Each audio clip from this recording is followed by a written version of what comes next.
Sir, Visakha Google AI data centre వల్ల వేలల్లో ఉద్యోగాలు వస్తాయా?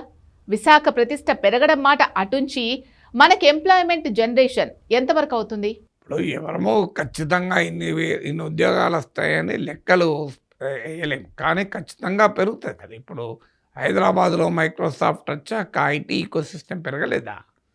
సో, అందువల్ల మీకు గూగుల్ ఏఐ డేటా సెంటర్ రావడం వల్ల కూడా ఖచ్చితంగా ఉద్యోగాలు పెరుగుతాయి. ఎందుకంటే ఇప్పుడు లేటెస్ట్‌గా లింక్డ్ఇన్ ఏఐ జాబ్స్ రిపోర్ట్ ప్రకారం బెంగుళూరు, హైదరాబాద్‌లోనే కాదు, ఈవెన్ విజయవాడ లాంటి సిటీస్‌లో కూడా ఏఐ టాలెంట్ పెరుగుతోంది. మీకు బెంగుళూరులో 52% పెరిగితే ఈ గత కొన్నేళ్లలో ఏఐ ఆపర్చునిటీస్, ఏఐ టాలెంట్ మీకు హైదరాబాద్‌లో 51% అయితే విజయవాడలో కూడా 45.5% పెరిగాయి.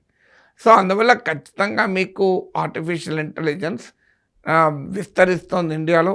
లేటెస్ట్ లింక్డ్ఇన్ రిపోర్ట్ ప్రకారం 60% ఇంక్రీజ్ ఉంది ఏఐ జాబ్స్లో. అందువల్ల ఏఐ అడాప్షన్ పెరుగుతోంది. మ్యానుఫ్యాక్చరింగ్లో కూడా 4 టైమ్స్ అయింది. ఇప్పుడు 2% ఆఫ్ వర్క్ ఫోర్స్ మ్యానుఫ్యాక్చరింగ్ కూడా ఏఐలో ఉన్నారు. అందువల్ల ఒకవైపు ఏమో ఇండియాలో చాలా ర్యాపిడ్గా ఏఐ అడాప్షన్ అవుతుంది. సో, ఏఐ ప్రపంచంలో ఉన్న వర్క్ ఆపర్చునిటీస్ను డిక్టేట్ చేస్తుంది. కేవలము ఐటీ రంగంలోనే కాదు, లాజిస్టిక్స్, మ్యానుఫ్యాక్చరింగ్తో సహా ఎవ్రీడే బిజినెసెస్లో కూడా ఏఐ వినియోగం పెరుగుతుంది.